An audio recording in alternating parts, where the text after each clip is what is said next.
So I've always had an interest in food and understanding how food impacts the body in particular. My mum worked in the catering industry, and so I've kind of grown up around that and thinking about what we put in our bodies, how that affects how our bodies work, and kind of eating good, healthy foods to ensure that we're working efficiently, that it keeps us healthy, that keeps our mental health well. But I've been delving into ultra processed foods for a while now. And I read a really brilliant book by Chris Van Tullenken. If you haven't read it, I totally recommend reading it.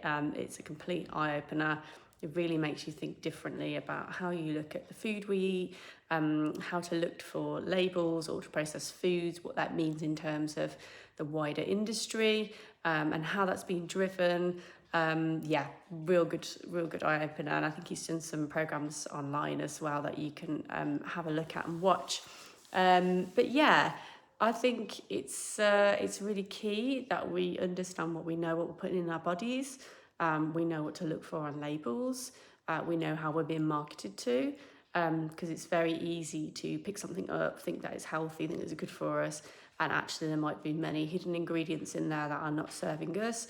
And you know, once you start eating a lot of these things over time, they can really have an effect on our bodies. So this isn't supposed to scare anybody, but it's really interesting, I think, for you to start looking at the things that you're putting in your body and how that affects you.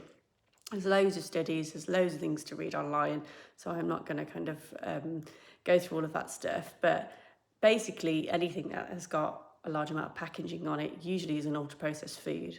If you look at the labels, if there's anything on there that you wouldn't normally find in your kitchen, it probably shouldn't be going in your body. So yeah, have a look, see what you can find, do a bit of investigating.